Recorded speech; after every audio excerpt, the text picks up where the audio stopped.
আসসালামু আলাইকুম। সবাইকে অভিনন্দন আবার গল্পে। আমাদের গল্পের আসরে আজকে আপনাদের জন্য থাকছে বিভূতিভূষণ বন্দ্যোপাধ্যায়ের দ্রব্যময়ীর কাশীবাস। দুদিন থেকেই জিনিসপত্র গোছানো চলল। পাড়ার মধ্যে আছে মাত্র 3 ঘর প্রতিবেশী। কারোর সঙ্গে কারো কথাবার্তা নেই। পাড়ার চারিধারে বন জঙ্গল, পিটুলি গাছ, তেঁতুল গাছ, বাঁশঝাড়, বহু পুরনো আম কাঁঠালের বাগান। ধ্রুব ঠাকুরনের বাড়ির চারিধারে বনে বনে নিবিড়, সূর্যের আলো কশিনকালেও ঢোকে না। তার উপর বাড়ির সামনে একটা ডোবা। বর্ষার জলে টইটুম্বুরে দিনরাত জাউকো জাউকো ব্যাঙের একঘেয়ে ডাক। দিনে রাতে মশার বিনবিনুনি।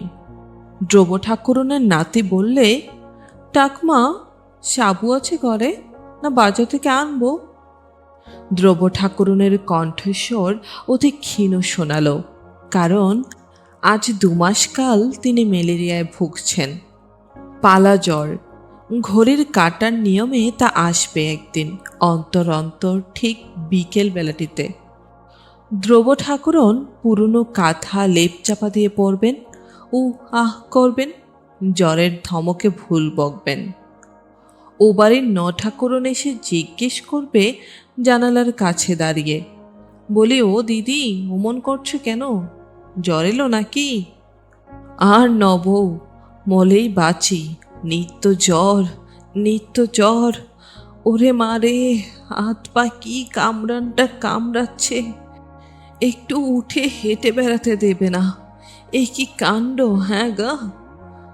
পরে মিনতির সুরে বলবেন, ও বউ, লক্ষ্মী দিদি, শীত তো আজ ভাঙলো না, কাঁথা গায়ে দিয়েছি, নেপ গায়ে দিয়েছি, তুমি ওই বাঁশের আলনার পুরনো তোষকটা পেরে আমার গায়ে দিয়ে দাও। চেপে ধরবো? হ্যাঁ দিদি। ধরো বউ, চেপে ধরো, আমার হয়ে গেল। ভয় কি? ও মন করো না। ছি, টেপু আসবে চিঠি পেলেই, কানু আসবে, বিন্দে আসবে, তোমার নাতিরা বেঁচে থাক, অমন সোনার চাঁদ নাতি সব। ভাব নাকি তোমার দিদি? কেউ আমাকে দেখে না নব? কেন দেখবে না দিদি? সবাই দেখবে। তুমি বেশি বকো না, চুপটি করে শুয়ে থাকো। আমার গরু, গরু উত্তর মাঠে। কোথায় গরু দিয়ে এসেছিলে?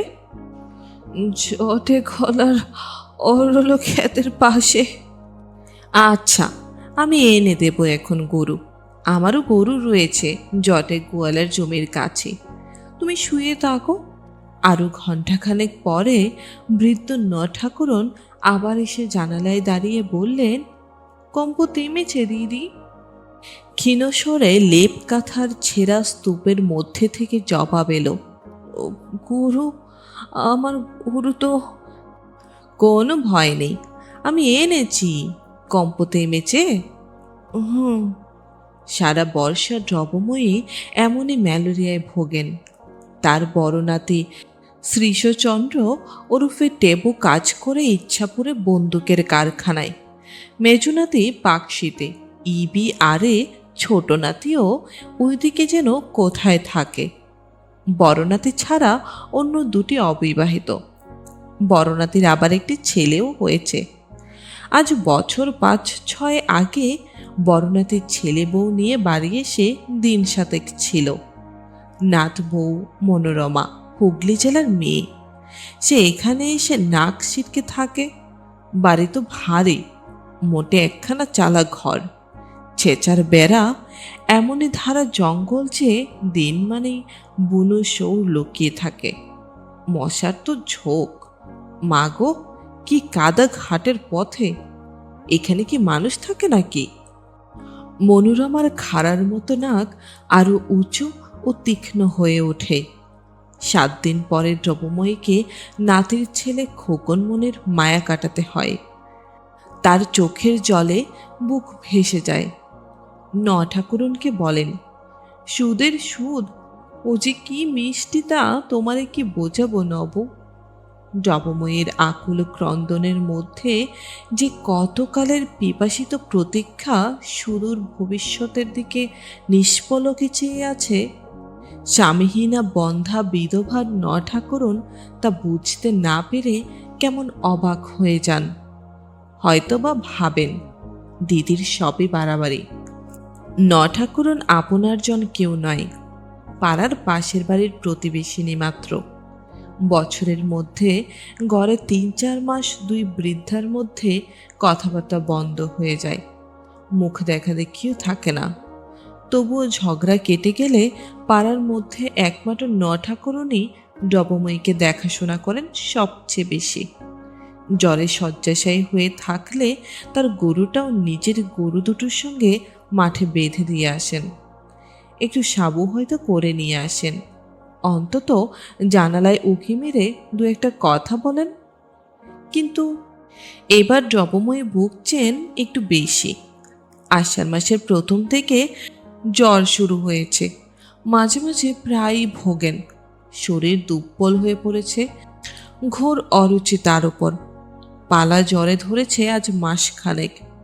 সন্ধ্যার দিকে ডবময়ী লেপ তোষক ফেলে ঝেড়ে উঠলেন। পালা জ্বরের কম্প থেমে গিয়েছে। জ্বর যদিও এখনো যায়নি, মুখ তেতো, মাথা ভার, শরীর ঝিমঝিম করছে। ডাক দিলেন, ও নব, গুরু এনেছো দিদি? ২-৩ বার ডাকের পর ঠাকুরন উত্তর দিলেন, কে ডাকে? দিদি, ঠেলে উঠেছ? বলি, আমার গরুটা কি এনেছো মাঠ থেকে? হ্যাঁ হ্যাঁ, গুরু গুরু করেই মোলে শেষ কালটা। জ্বর ছেড়েছে?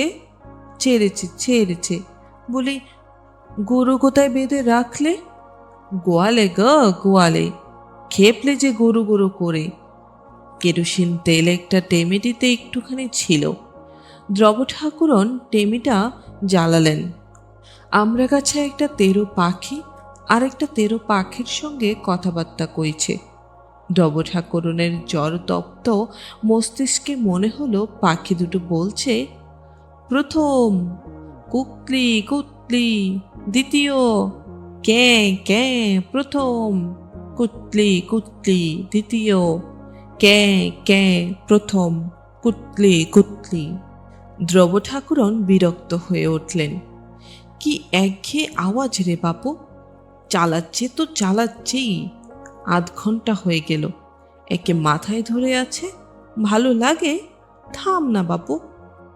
মানুষে জানুয়ারে সবাই মিলে পেছনে লাগলে কি করে বাঁচি?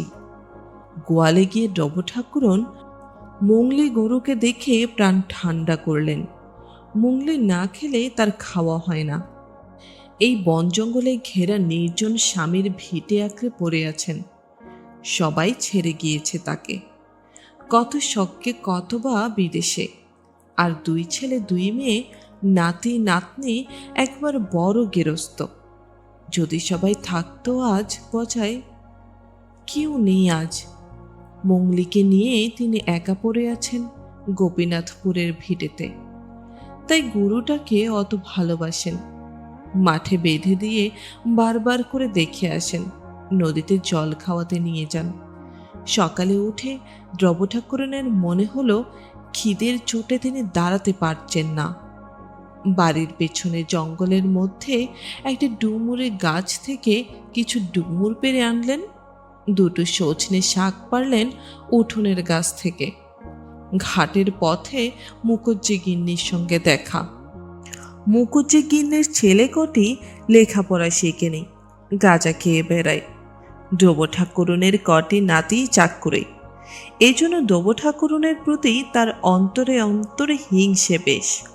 জিজ্ঞেস করলেন, জ্বর হয়েছিল নাকি শুনলাম খুড়িমার?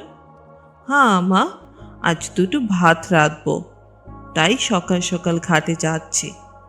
আর মা, তোমার থাকতেও নেই।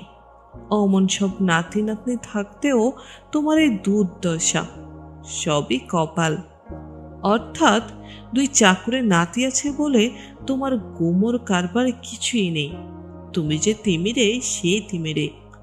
নদীর ঘাটে যাবার পথে দুধারে শুধু বন আর বাগান। কোনো বাগানে বেড়া দেওয়া নেই।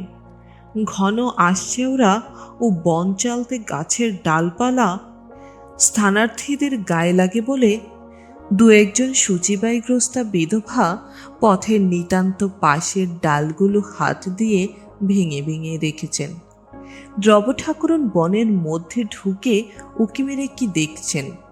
এমন সময় মুখুজ্জের সেজ বউ পেছন থেকে বললে, কি দেখছেন ও খুড়িমা? এই খায়ের কাকি কাঁঠাল গাছটাতে কাঁঠাল আছে কি না একটা মা? একটা গাছ কাঁঠাল সব্যনেশেদের জন্য যদি মা তার কিছু ঘরে উঠল, নিজে থাকি অসুখে পড়ে। কে কাঁঠাল নিলে খুড়িমা? কে নিয়েছে? আমি কি চৌকি দিতে গিয়েছি বসে বসে? এই পাড়ার মধ্যেই চোরের ঝাড়। দেখ তোর না দেখ মোর, সব্যনেশে কলিকালে কি ধম্মজ্ঞান আছে মা? চলুন খুড়িমা, ঘাটে যাই। দ্রব ঠাকুরন বকতে বকতে ঘাটের দিকে চলেন। স্থান সরে এসে দুটো আলো চাল ফুটিয়ে ডুমুরে চচ্চড়ি করে ভাত বেড়ে নিয়ে খেতে বসেছেন। এমন সময় দেখলেন বাড়ির পেছনে কাগজি লেবু গাছটার তলায় কি খসখস শব্দ হচ্ছে।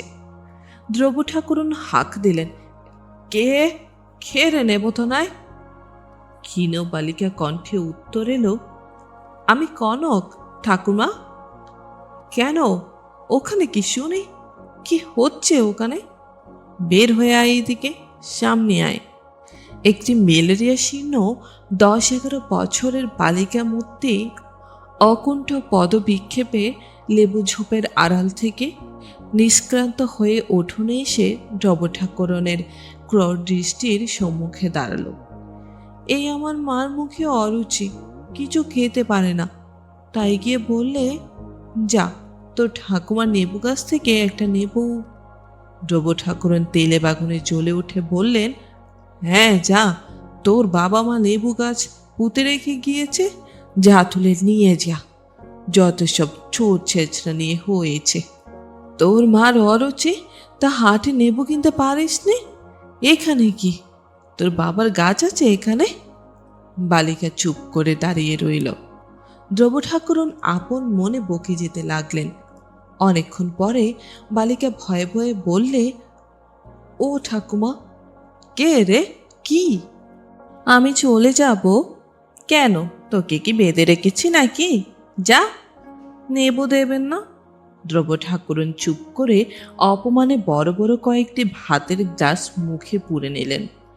বা হাতে ঘটে নিয়ে ডক ডক করে খানিকটা জল খেয়ে অপেক্ষাকৃত নরম সুরে জিজ্ঞেস করলেন, তোর পরনের কাপড় কাচা? ওই কলসিটা থেকে আমায় একটু খাবার জল গড়িয়ে দিয়ে দেখি।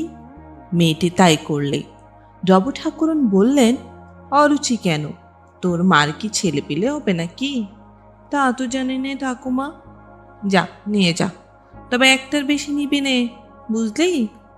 দ্রব ঠাকুরন খেয়ে উঠে মাদুর পেতে একটু শুয়েছেন। এমন সময় মুখুজ্জে বাড়ির বড় ছেলে অতুল এসে বললে, ও ঠাকমা, শুয়েছেন নাকি? হ্যাঁ। কে? অতুল। কি ভাই? আপনার পিটুলি গাছ আছে? কলকাতা থেকে দেশলাইয়ের কারখানার লোক এসেছে গায়ের পিটুলি আর শিমুল গাছ কিনতে। আপনি যদি থাকে, বেশ দর দিচ্ছে। না বাপু, আমার নেই। কেন? আপনার বাড়ির পেছনের হরিরায়ের দরুন জঙ্গলে তো বেশ বড় বড় পিটুলি গাছ আছে। না, আমি বেচব না। আসলে দ্রব ঠাকুরনের গাছপালার উপর বড় মায়া।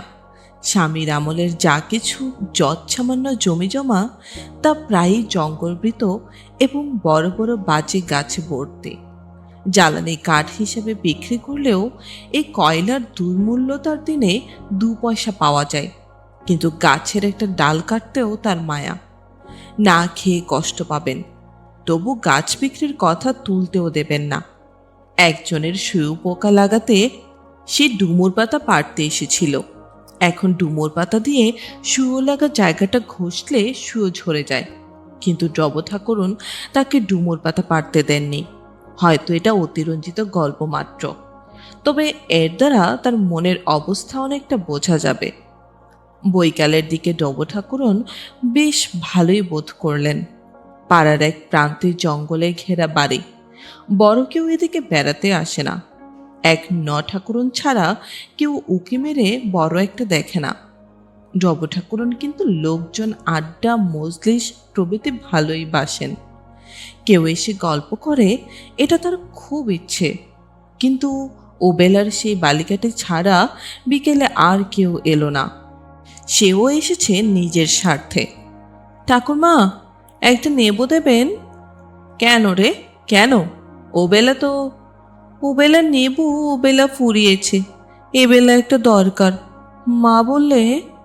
আচ্ছা, আয় উঠে বস একটু। বালিকাটি অনিচ্ছা সত্ত্বেও এসে বসে, নয়তো নেবু পাওয়া যায় না। বুড়ির কাছে বসতে তার ইচ্ছে হয় না। তার সমবয়সী বালিকারা রায়পাড়ার পুকুর ধারে এতক্ষণ ফুল তোলাতুলি খেলা আরম্ভ করে দিয়েছে। তার প্রাণ রয়েছে সেখানে পড়ে। কিন্তু দ্রব্য ঠাকুরনের নিঃসঙ্গ মন যাকে হয় আঁকড়ে ধরতে চায়, এই নির্জন বৈকাল বেলাটিতে তবুও দুটি কথা বলবার লোক তো বটে। দ্রব্য ঠাকুরন আপন মনে বকে চলেছেন নাত বউয়ের মন্দ ব্যবহারের কথা, নাতির ছেলে খোকনের অলৌকিক গুণাবলী, ছোট নাতি পরেশ তাকে কিরকম ভালোবাসে, এই ধরনের নানা কথা শুনতে শুনতে ক্ষুদ্র শ্রোতাটির হাই উঠে। সে করুণ স্বরে বলে, ঠাকমা, মা চাবু চড়িয়ে আমায় বললে নেবু নিয়ে আয়, বেলা গেল। হ্যাঁ, হচ্ছে হচ্ছে, তারপর শোন না। মা বকবে, নেবু নইলে সাবু খেতে পারবে না। আচ্ছা শোন। তারপর খোকনমণি সেই পেয়ারা তো খাবেই, কিছুতেই ছাড়ে না, ওর মাও দেবে না। বড্ড হেজল দারগা মেয়ে ওর মা। আমি বলি, বউ চাচ্ছে খেতে, এক টুকরো ওকে দাও। তা আমায় বললে, আপনি চুপ করে থাকুন, আপনি কি বোঝেন ছেলে মেয়ে মানুষ করার? একালের মাও অন্যরকম, আপনাদের সেকেল গিয়েছে। আমি জানি না ছেলে মেয়ে মানুষ করতে। তবে তুই তোর বর পেলি কোত্থেকে রে, অবাগার বেটি? আমি এবার যাই ঠাকমা, নেব একটা। আচ্ছা, তা জানিয়ে একটা নেব। শুনলি তো সব কাণ্ডখানা। দিদি শাশুড়ি বড় মন্দ। এমন সময় বাড়ির বাইরে একখানা গরুর গাড়ির শব্দ শোনা গেল। খুকি কৌতূহলে চেয়ে বড় বড় চোখ করে বললে, ও ঠাকমা, কে যেন এলো গাড়ি করে। তোমার ওই তুততলায় গাড়ি দাঁড়ালো। বলতে বলতে দ্রব্য ঠাকুরনের মেজনাতি নীরজচন্দ্র দুটি ভারী মোট দুহাতে ঝুলিয়ে বাড়ি ঢুকে ডাক দিলে, ও ঠাকমা। দ্রব ধরমর করে উঠে দাঁড়িয়ে একগাল হেসে বললে, কানু, আয় আয় ভাই, ভালো আছিস? কানু এসে মোট নামিয়ে পিতামহীকে প্রণাম করলে। বালিকাটির দিকে চেয়ে বললে, এ হরিকাকার মেয়ে কনক না? ও কত বড় হয়ে গিয়েছে। ভালো আছিস কনকি? নে দাঁড়া, একখানা গজা নিয়ে যা। পুটলি খুলে মেয়েটির হাতে একখানা বড় গজা দিতে সে নিঃশব্দ হাসি মুখে হাত পেতে নিয়ে দাঁড়িয়ে রইল। বড় মোটটার মধ্যে আরও কি কি জিনিস আছে দেখবার আগ্রহে। তাদের বাড়িতে এমন কেউ নেই যে বিদেশে চাকরি করে। নিতান্তই অল্পবিত্ত গৃহস্থের সংসার। চাকুরে বাবুরা বাড়ি আসবার সময় কি কি অপব্য জিনিস না জানিয়ে নিয়ে আসে। দ্রব্য ঠাকুরন জিজ্ঞেস করলেন, তারপর কি মনে করে হঠাৎ যে বুড়িকে মনে পড়েছে তাহলে? বাবা, সারা আষাঢ় মাস অসুখে ভোগে ভোগে, তাই এখন কি সেরেছে? এমন একটা লোক নেই যে এক ঘটি জল এগিয়ে দেয়। ওই নব ছিল তাই। এত চিঠি দিলাম, না এলো টেবু, না এলো বিন্দে, না এলে তুমি। সন্ধ্যার পর ঠাকুরন খবর পেয়ে ছুটে এলেন। গ্রামের ছেলে, জন্মাতে দেখেছেন, অনেকদিন পরে দেখে খুব খুশি। কুশল প্রশ্নাতে জিজ্ঞাসা করার পর বললেন, হ্যাঁ কানু, তা তোমার সোনার চাঁদ সব নাতি থাকতে বুড়ি এখানে বেঘুরে মারা যাবেন? কালা জ্বরে ধরেছে, এই আজ ভালো আছে। কাল এমন সময় লেপ কাঁথা মুড়িয়ে দিয়ে পড়বে, কে দেখে কে শোনে, তার উপর আবার গরু, একটা বিহিত করে যাও যা হয়, নইলে। কানু বললে, সেসব জন্যই তো আশা, চিঠি পেয়েছি অনেকদিন, সাহেব ছুটি দিতে চায় না, পরের চাকরি, তাই দেরি হলো। রবু ঠাকুরন বললেন, ভালো কথা নব, দুকানা গজা নিয়ে যাও, জল কেউ, কানু এনেছে আমার জন্যে, তাও যেমন পাগল, আমার কি দাঁত আছে যে গজা খাবো, নিয়ে যাও নব। তা দেও দুখানা নিয়ে যাই। ভালোটা মন্দটা এ পাড়াগায় তো চোখে দেখতে পাইনি দিদি, বেঁচে থাক তোমার সোনার চাঁদ নাতিরা। তোমার ভাবনাটা কিসের, বিশেষ করে কানুর মতো ছেলে নেই গায়ে। আমি যা বলবো তা মুখের উপরে বলবো বাপু। ফলে নব দুখানার জায়গায় চারখানা গজা হাতে খুশি মনে বাড়ির দিকে চললেন। আর কিছুক্ষণ পরে নাতি ঠাকুমার পরামর্শ হলো রাত্রে কানু এক মতলব ফেদে এসেছে, ঠাকুমাকে সে কাশি নিয়ে গিয়ে রেখে আসবে। তার একজনকে বন্ধুর মা কাশিতে থাকেন, সেই একই বাড়িতে ঠাকুরমাকে রাখবে। পরদিন সকালে নব শুনে খুব খুশি। অমন সব নাতি থাকতে ভাব নাকি, তীর্থধর্ম করার সময় তো এই। তা যদি আজ ছেলেটাও বেঁচে থাকতো। আজ প্রায় ৪৫ বছর পূর্বে ৭ মাস মাত্র বয়সে ঠাকুরনের সেই ছেলে মারা গিয়েছে। সেই প্রথম, সেই শেষ, তার আর ছেলে পুলে হয়নি। যাবার দিন রব ঠাকুরন প্রিয় মুংলি গরুটার ভার দিয়ে গেলেন নবউকে। বারবার মাথার দিব্যি দিলেন মুংলিকে যেন যত্ন করা হয়। বললেন, ও গরু তোমারই হয়ে গেল নব, আমায় আশীর্বাদ করো যেন কাশিতে হাড় কখানা রাখতে পারে, নাতিদের ঘাড়ের বোঝা যেন নেমে যায়। আমার বড় নাতির ভাবনা কি, তার ছচ্ছল অবস্থা, লুচি পরোটা জল খাবার, তেলে গিয়ে কলকলে করে ৫ পেনুন রান্না। আমি বুড়ি হয়েছি, ওদের সংসারে সেকেলে মতের লোকের জায়গা আর হয় না এখন। ঘরের আড়াই শুকনো নারকোল পাতার আটে পাকাটের বোঝা জোগাড় করা ছিল। বর্ষায় উনুন ধরানোর কষ্ট বলে সুগৃহিণী রব ঠাকুরন যে সময়ের যা সঞ্চয় করে রাখতেন। কাশিবাস করতে যাচ্ছেন, পেছন টান থাকলে তীর্থবাস হয় না, সেসবও দান করে গেলেন কতক ঠাকুরনকে, কতক একে ওকে। কনক একটা পাকা শশা হাতে এনে বললে, শশা খাবে ঠাকুমা? তুই এক বোঝা পাকাটি নিয়ে যা কনকি, ঠাকুমাকে মনে রাখবি তো? হ্যাঁ রে। কনক অনেকখানি ঘাড় নেড়ে বললে, হুম। ঠাকুরন চোখের জল ফেললেন যাবার সময়ে। ধ্রুব ঠাকুরন ট্রেনে কোনো রকমের সুচিতা বজায় রেখে কাশি এসে পৌঁছলেন। একটা গলির মধ্যে দোতলা একটা বাড়ির নিচের তলার ঘরের কানুর সেই বন্ধুর মা কাশিবাস করেছেন। পাশে আরেকখানা ছোট ঘর ভাড়া নেওয়া হয়েছে ধ্রুব ঠাকুরনের জন্য। অপর বৃদ্ধাটির কাছে চাবি ছিল ঘরের, তিনি চাবি খুলে দিলেন। ধ্রুব ঠাকুরন নিজের জিনিসপত্র নিয়ে সেই ঘরে অধিষ্ঠান হলেন। ধ্রুব ঠাকুরন ঘণ্টাখানেকের মধ্যেই সবয়ে আবিষ্কার করলেন তার প্রতিবেশিনী নদে জেলার লোক। কথাবার্তার ধরন ও সুরে শহরে ও সম্পূর্ণ মার্জিত। যশোর জেলার মানুষ ধ্রুব ঠাকুরনের ভয় পাইবার কথা বটে।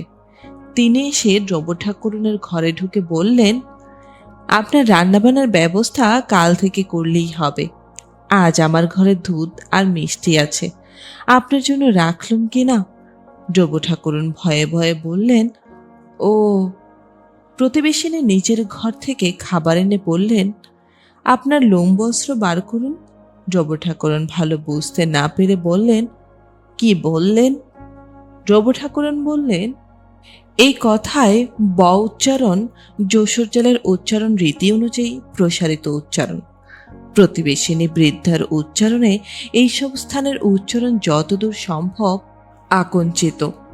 বললেন, এর উচ্চারণ বললেন। ওকারের উচ্চারণও যতদূর সম্ভব ঘোরানো।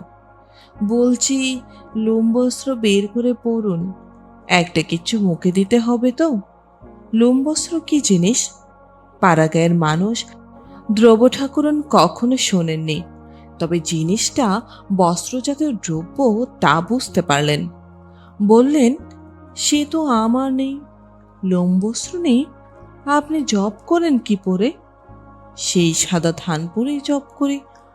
আর কোথায় পাবো কি? বাড়িখানা গলির মুখে হলেও প্রায় সদর রাস্তার উপরে। অনেক রাত পর্যন্ত গাড়ি ঘোড়া রাস্তায় গোলমাল থামে না। নিরিবিলি বন জঙ্গলের মধ্যে বাড়িতে একা থাকা দ্রব্য ঠাকুরনের চিরদিনের অভ্যাস। এত গোলমালে বড়ই অস্বস্তি বোধ করতে লাগলেন তিনি। উফ, কি মুশকিলেই পড়া গেল। না, কাশির লোক ঘুমোয় কখন? কানু তার পরদিন বন্ধুর মার হাতে পল্লীবাসিনী পিতামহীকে সমর্পণ করে কর্মস্থানে চলে গেল। তার ছুটি ফুরিয়েছে। বন্ধুর মার নাম নীরজাবাসিনী। দ্রব্য ঠাকুরনের চেয়ে তার বয়স 2-5 বছর কম হবে। মাথার চুল এখনো পাকেনি, তবে সেটা স্বাস্থ্যর গুণেও হতে পারে। দ্রব্য ঠাকুরন এর সঙ্গে 10 সমেত ঘাটে বিকেলে বেড়াতে গেলেন। খুব লোকজনের ভিড়, গান, বক্তৃতা, কথকথা। এক গেরুয়া কাপড় পরা সন্ন্যাসীর চারিপাশে খুব ভিড়। নীরজা সেখানে জুটলেন গিয়ে। কর্মবাদ, সেবা ধর্ম ইত্যাদি নিয়ে সন্ন্যাসী কিসব কথা বলে যাচ্ছেন। দ্রব্য ঠাকুরন অতশত বুঝতে পারলেন না। ফিরবার পথে দ্রব্য ঠাকুরন জিজ্ঞেস করলেন, উনি কে এরা? উনি রামকৃষ্ণ মঠের একজন বড় স্বামী সেবানন্দ। কি মঠ? কেন, রামকৃষ্ণ মঠের কথা শোনেননি? ঠাকুর রামকৃষ্ণদেবের মস্ত বড় কাণ্ড ওদের। রাম আর কৃষ্ণ দুই ঠাকুরের নাম বুঝি? নীরজা বিস্ময়ে ধ্রুব ঠাকুরনের দিকে চেয়ে বললেন, আপনি শ্রী শ্রী রামকৃষ্ণ পরমহংসের নাম শোনেননি? না। কে তিনি? কই না, এখানে আছেন। নীরজা আর কোনো কথা বললেন না। এমন বর্বরের সঙ্গে তিনি বেড়াতে বেরিয়েছেন যে রামকৃষ্ণদেবের নাম পর্যন্ত জানে না। দ্রব্য ঠাকুরনের কোনো দোষ নেই। তিনি অজ সেকেলে লোক, আর পল্লীগ্রাম ছেড়ে জীবনে কখনো কোথাও যাননি। গোপীনাথপুরের জঙ্গলে ও নাম কখনো কারো মুখে শোনেনও নি। তিনি জানেন রাম, কৃষ্ণ, রাধা, দুর্গা, লোচনপুরের জাগ্রত কালী, কালীঘাটের কালী ইত্যাদি। অত বড় নামের কোনো ঠাকুরের কথা কই কেউ তো তাকে বলেনি। দ্রব্য ঠাকুরন ভয়ে ভয়ে থাকেন। তার সঙ্গিনী তাকে নিতান্ত নাস্তিক, অজ্ঞ, মূর্খ বলে না ঠওরান। দিন কয়েক যেতে না যেতেই দ্রব্য ঠাকুরন বুঝে নিলেন সঙ্গিনীটি ধর্মবাতিগ্রস্তা, সাধু সন্ন্যাসীর ভক্ত। যদি কোথাও কোনো নতুন ধরনের সাধু মন্দিরে কি ঘটে বসে আছে, তবে আর নিস্তার নেই। সেখানে বসে অমনি গুরুরের মতো হাত জোর করে বক বক বকুনি জুড়ে দেবে। আর কি সব কথা জিজ্ঞেস করবে, কর্মফল কি, হেন তেন। রাস্তাঘাটে বেরোলে ঘন্টার পর ঘন্টা কেটে যায়, বাসায় ফিরবার নামটি নেই। এত বিরক্ত ধরে দ্রব্য ঠাকুরনের। কিন্তু তিনি কি করবেন? কাশীর রাস্তা চেনেন না, একাও বাসায় ফিরতে পারেন না সঙ্গিনী না ফিরলে। একদিন বিশ্বনাথের মন্দিরে সন্ধ্যার আরতি দেখতে গেলেন দুজনেই। মাথায় জটা, অনেক মেয়ে ছেলের ভিড় হয়েছে সেখানে। নীরজা তো সাধু সন্ন্যাসী দেখলে সভ্যতা এক পায়ে খাড়া। চারিপাশের ভক্তের দলে গেল মিশে তাকে নিয়ে। দ্রব্য ঠাকুরন শুনিতে লাগলেন কেউ জিজ্ঞেসে করছে, মাইজি, ঠাকুরের দেখা পাওয়া যায়? কেউ বলছে, মাইজি, আমার মেয়ের মাদুলি দেবেন তো আজ? আজ আমার হাতে একখানা দয়া করে দেখবেন কি? নীরজা জিজ্ঞেস করলেন, মাইজি, আমার ভক্তি হচ্ছে না কেন? দ্রব্য ঠাকুরন শুনে মনে মনে হেসে আর বাঁচেন না। সর্বদা সাধু সন্ন্যাসী নিয়েই আছো, এখানে প্রণাম, ওখানে ধন্যা, 2 ঘন্টা ধরে নাক টেপা, এতেও যদি তোমার ভক্তি না হয়ে থাকে, গঙ্গার জলে মরো গিয়ে। ঢং দেখে আর বাঁচেনি। মরণ আর কি। তারপর সবাই চলে গেল।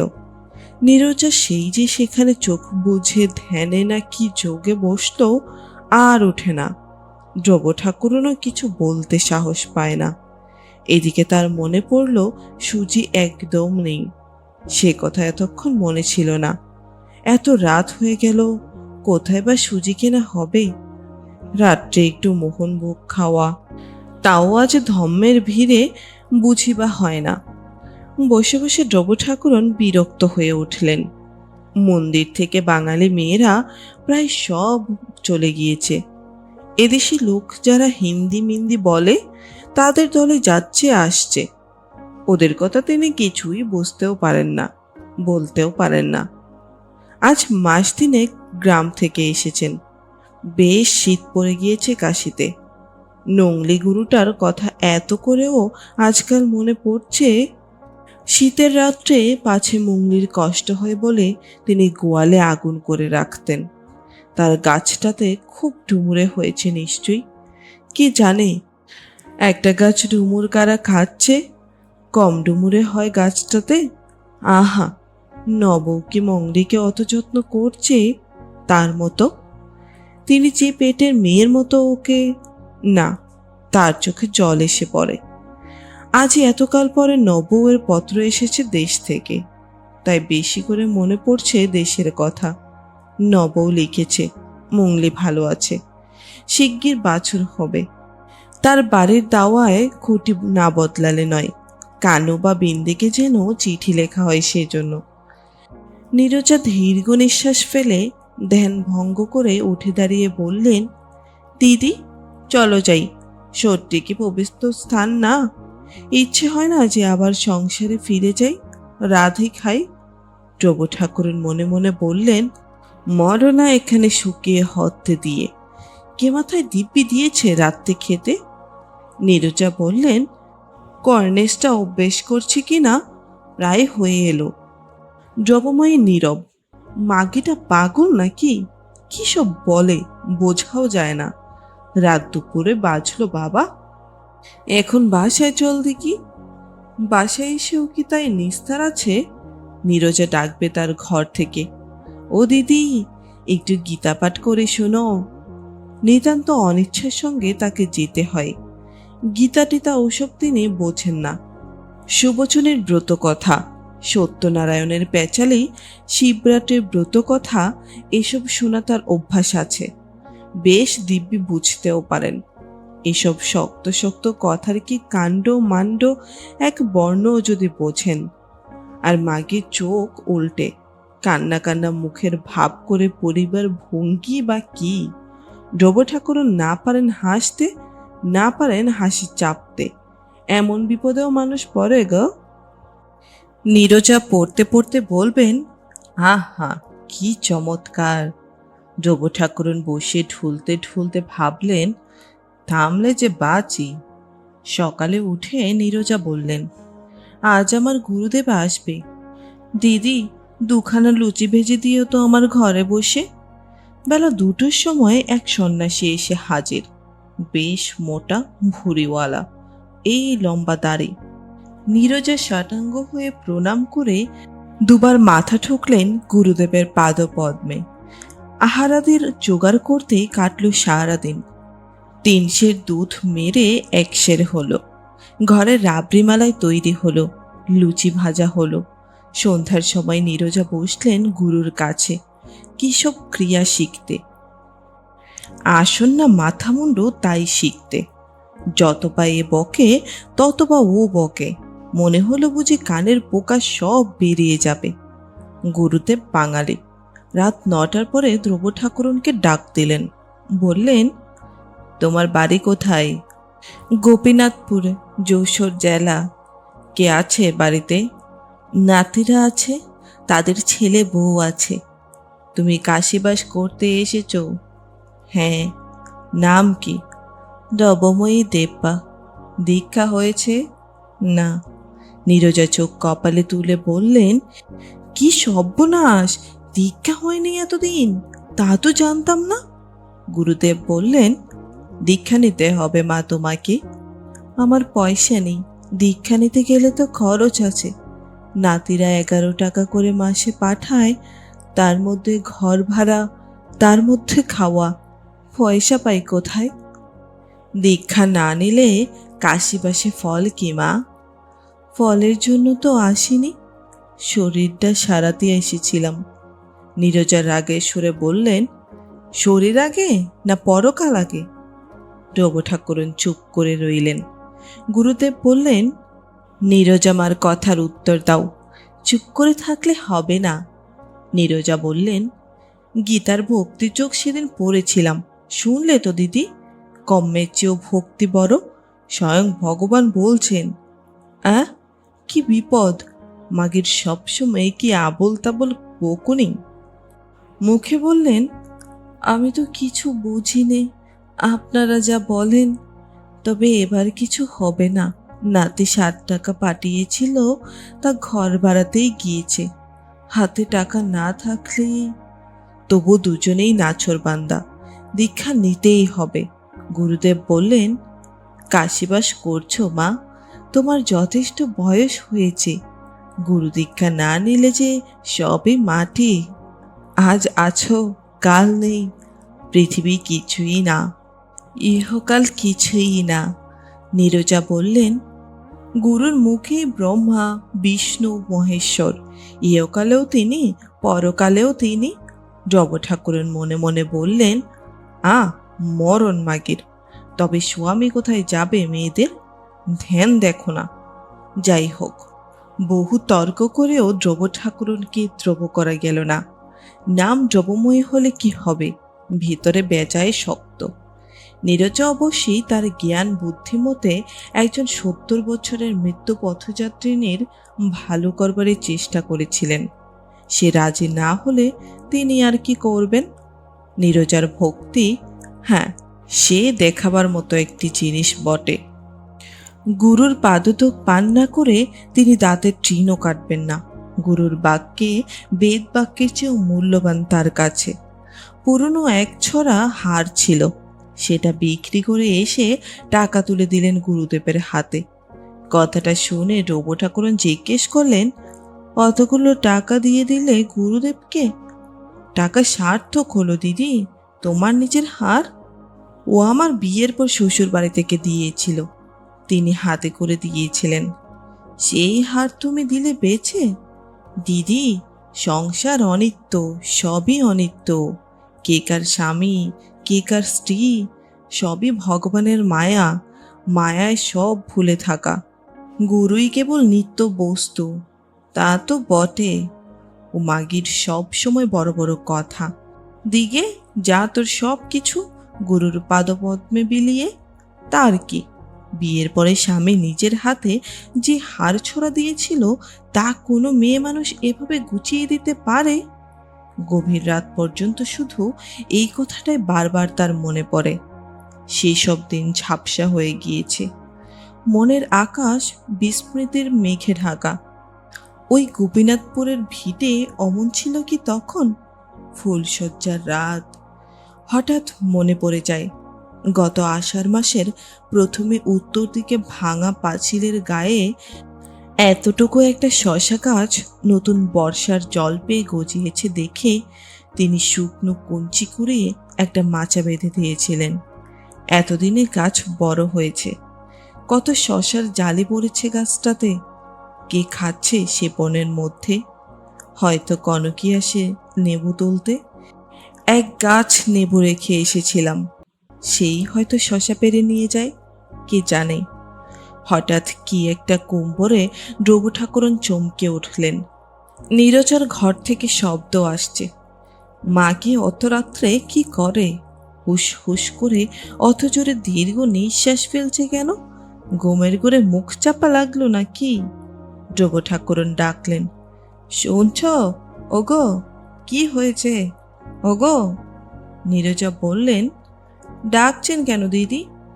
বলি, ওই শব্দটা কিসের?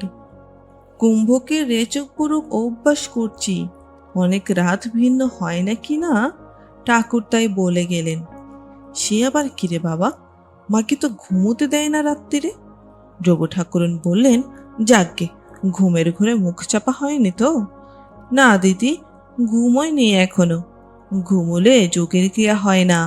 জীবনটা যদি ঘুমিয়েই কাটাবো তবে পরকালের কাজ করব কখন? তা বেশ বেশ। দিদি, ঘুমোলেন না কেন? নির্বিকম্প সমাপ্তি না হওয়া পর্যন্ত আমার মনে শান্তি পাচ্ছি নে, পাবও না। দেহ কি জন্য দিদি? ঘুমোবার জন্য নয়, আরামের জন্য নয়, শুধু নিজের কাজ করে যাওয়ার জন্য। দিন কিনে নাও, শুধু দিন কিনে নাও। ধ্রুব ঠাকুরনের পিত্তি জ্বলে গেল। কিনগে যা দিন মাগি, যদি তোর পয়সা থাকে। রাত্রিরে একটু ঘুমোতে দে অন্তত। শীতকাল এসে গেল। কানু বড়দিনের ছুটিতে একবার কাশি এসে পিতামহীর সঙ্গে দেখা করে গেল।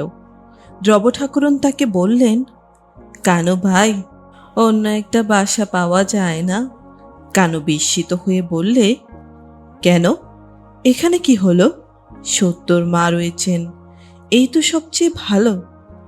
ও মা কি পাগল? পাগল সে কি? না বাবু, বেজায় ধম মিষ্টি। অত ধম মিষ্টি আমার পোষাবে না। আমাকে তুই সরিয়ে নিয়ে যা। কানু কথাটা হেসে উড়িয়ে দিলে। ঠাকুরমার যেমন কাণ্ড।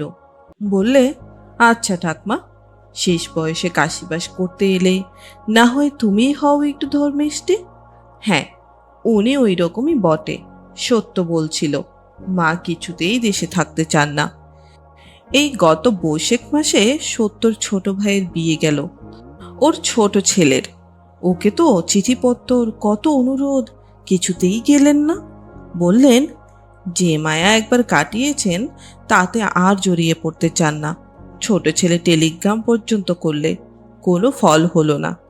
ধ্রুব ঠাকুরন অবাক হয়ে বললেন, বলিস কি রে কানু, সত্যি? মিথ্যা বলছি তোমায় ঠাকুমা?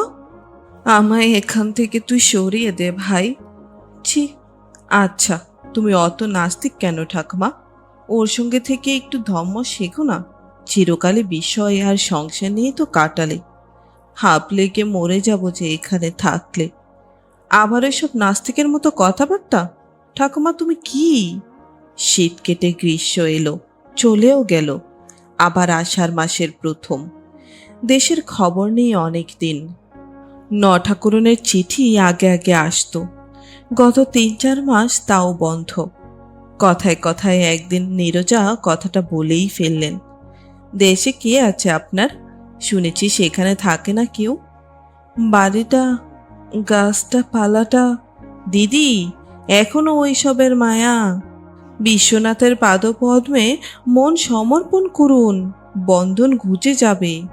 কেউ কিছু নয়, কিছু না, একমাত্র তিনিই সত্যি। বলে নীরজা চোখ কপালে তুলে উপরের দিকে চেয়ে রইলেন। ধ্রুব ঠাকুরন তাড়াতাড়ি বলে উঠলেন, ওই যা, দাঁড়াও, করার দুধটুকু বুঝি বেড়ালে খেয়ে গেল। না, বেড়ালের জ্বালায় যত বা বেড়াল তত বা বাদর। অমল গামছাখানা সেদিন। দিদি, আজ আমার সঙ্গে চলুন কেদার ঘাটে। কাশীখণ্ডের ব্যাখ্যা করবেন উপেন কথক। শুনবার জিনিস, কাশিতে এসে কাশীখণ্ড শুনতে হয়। আমার শরীর ভালো না, আজ থাক, তুমি যাও। নীরজা নাছর বান্দা। অবশেষে নিয়ে গেলেন ধ্রুব ঠাকুরনকে। কেদার ঘাটে এর আগেও 2-3 বার ধ্রুব গিয়েছেন, সত্যর মার সঙ্গেই। উপরের রানার চৌড়া চাতালের একপাশে ফর্সা রোগামতো কথক ঠাকুর কত কথা শুরু করেছেন। তাকে ঘিরে বাঙালি মেয়ে পুরুষের ভিড়, পুরুষের চেয়ে মেয়ে অনেক বেশি। সত্যর মা জিজ্ঞেস করলেন, দিদি, প্রণামা কিছু এনেছেন তো? তা তো বললে না, আনেনি। 8 আনার কম দেওয়া যায় না? আচ্ছা, আপনারটা আমি দিয়ে দিব এখন। আমার 8 আনা না দিয়ে 4 আনা বরং দেও। নাথিরা কটা টাকা বা পাঠায়। এখানে যা দিবেন দিদি, পরকালে তোলা রইল। বর্ষার গঙ্গায় ঢল নেমেছে। কেদারঘাটের সামনে নদীতে কাদের বড় একটা বজরা ভেসে চলেছে। 2-3 খানা পানশিতে সুসজ্জিতা নরনারীর নদী ভ্রমণে বার হয়েছে। রামনগরের দিকে সূর্য অস্ত যাচ্ছে। উঁচু বালির ছাদের কার্নিশে তরল সোনার মতো ঝিলমিল করছে রাঙা রোদ। কথক ঠাকুর সুকণ্ঠে গান ধরেছেন। কাশী সকল তীর্থের সার। মৃত্যুর সময় মণিকর্ণিকার ঘাটে স্বয়ং বিশ্বনাথ কানে মন্ত্র দেন, মানুষের শিবলোকপ্রার্থী ঘটে। এই হলো গানের অর্থ। যব ঠাকুরনের মন অজ্ঞাতে অনেক দূর চলে গেল। তার ক্ষয়ের খাগি আছে, কত কাঁঠাল হয়েছে এই আষাঢ় মাসে। বড্ড কাঁঠাল ধরে গাছটাতে, শেকড় পর্যন্ত কাঁঠাল। 3টে আম গাছে আমও নিশ্চয়ই খুব ধরেছিল। নাতিরা কি গিয়েছে আর খেতে? তাদের সেদিকে দৃষ্টি নেই, 12 ভূতে লুটে খাচ্ছে। রাত্রি নামল। নীরজা বললেন, চলুন দিদি। যব ঠাকুরন লক্ষ্য করেছেন সমস্ত সময় নীরজা মাগি ফোঁস ফোঁস করে কেঁদেছে, আর কেবল বলেছে আহা হা হা। যদি এই মাগির সঙ্গ ছাড়তে পারতেন, কিন্তু তা হবার নয়। কানু শুনবে না। বাসায় এসে নীরজা দেখলেন তার সঙ্গিনীর মন বড় খারাপ, অন্যমনস্ক ভাব। বিশেষ কোনো কথা বলে না। কাশিখণ্ড শুনে আজ তাহলে খুব ভালো লেগেছে বোধহয়। পাষাণ বুঝি গলেছে। নীরজা বললেন, কি ভাবছেন দিদি? একটা গাছ কাঁঠাল দেশে, কয়ের কাগের কাঁঠাল, সে তুমি কখনো খাওনি, খেলে বুঝতে। দিদি, এখনো আপনার মায়ার বন্ধন গেল না? আপনার তো দুটো একটা গাছ, আমার 3টে বড় বাগান। কলমের বোম্বাই, মালদ, ফজলি, মাইন্যাংরা পর্যন্ত। আমি তো ফিরেও চাইনি ওসব দিকে। ছেলেরা কাঁদে, বলে এখন কি কাশিবাস করবার সময় হয়েছে তোমার? আমি বলি, না, সংসারের মায়ায় আর না। গানে বলে, কে বা কার পর, কে বা কার আপন, কালসজ্জা পরে মুহূর্ত তন্দ্রা ঘরে, দেখে পরস্পরে অসার আশার স্বপন। তা আমি বলি, এতকাল তো সংসারের বন্ধনে ঘুরে আসার স্বপন অনেক দেখলাম। এইবার পরকালের কথা ভাবে। আর আমার ওপর এই যে গুরুদেব, উনি দেহদারী মুক্ত পুরুষ, ওর কৃপায়। যব ঠাকুরন মুখে বললেন, তা তো বটেই। চলুন দিদি, ওবেলা বাবা শিবনাথের মন্দিরে সেই মাইজির কাছে আপনাকে নিয়ে যাই। আপনার বয়স আমার চেয়ে বেশি। আপনার এখন উচিত গুরু মন্ত্রের দীক্ষা নিয়ে সব বন্ধন মুক্ত হয়ে এক মনে কাশিবাস করা। আমাদের আর কদিন দিদি? সমন্ত দূরে দাঁড়িয়ে সব রকম তো দেখলুম, শুনলুম। যব ঠাকুরন মনে মনে বললেন, তোমার মুন্ডু করলুম। মাগির কথা আবার ধরন শোনো না। ভাটপাড়ার ভট্টাচার্যি এসেছেন। মুখে বললেন, মোংলি বলে একটা গাই গরু ছিল আমার, বড্ড নেউটো। যেখানে যাব সেখানেই যাবে। আমার হাতে না খেলে পেট ভরত না। এই বেশ কচি কচি বাঁশপাতা এনে মুখে দিতাম তুলে। আর আবার ওইসব কথা আপনার মুখে? জড়ভরতের কথা জানেন তো? অত বড় জ্ঞানী, পূর্বজন্মে এক হরিণীর মায়ায় তার সব গেল। ভগবানের চিন্তা করুন, ভগবানের চিন্তা করুন। সব মিথ্যে, সব মিথ্যে। যব ঠাকুরন কোনো কথা বললেন না। ওর কথা তার একেবারেই ভালো লাগে না। মাকে যেন কি কি বলে, কি করে। মাকে এমন পাষাণ যে ছোট ছেলের বিয়েতে বাড়ি গেল না। মুখ দেখতে আছে ওর? ছি! সারা রাতটি স্বপ্নের ঘরে দেখলেন তার গোপীনাথপুরের ভিটেতে চালাঘরের চালতলায় ম্লান মুখে ছলছল চোখে তার মোংলি দাঁড়িয়ে রয়েছে। নব তাকে যত্ন করছে না। বুড়ি হয়েছে মোংলি, তেমন দুধ তো আর দিতে পারে না। মোংলিকে তিনি তার মায়ের পেট থেকে টেনে বার করে এতকাল নিজের মেয়ের মতো পুষেছিলেন। তিনি নেই, কেউকে দেখে। কাঁঠাল হয়েছে বটে ক্ষয়ের খাগি গাছটাতে। এত কাঁঠাল 3-4 বছরের মধ্যে হয়নি। তিনি নাইতে যাচ্ছেন নদীতে। মুখুজ্জি গিন্নি বলছে, হ্যাঁ খুড়িমা, এবার তোমার কাছে কি কাঁঠাল ধরেছে, তা আমায় একটা দিও, তোমার নাতিদের খেতে দেব। খড় উড়ে উড়ে পড়ছে বাড়ির চাল থেকে। কানু বা বিন্দে দেশে যায়নি, ঘরও সারায়নি। এবার বর্ষায় কি টিকবে চালে খুঁটি না দিলে? কনক বলছে, ও ডাকমা, একটা নেবো দেবা? আমার মার অরুচি হয়েছে, কিছু খেতে পারে না। সকালে উঠে নীরজা নিজেই গঙ্গা স্নান করে এসে সপাক হবিষ্যেন্ন চড়িয়েছেন এবং প্রতিদিনের অভ্যাস মতো ইষ্টমন্ত্র জপ শেষ করে গালবাদ্য সহকারে শিব পুজো করছেন।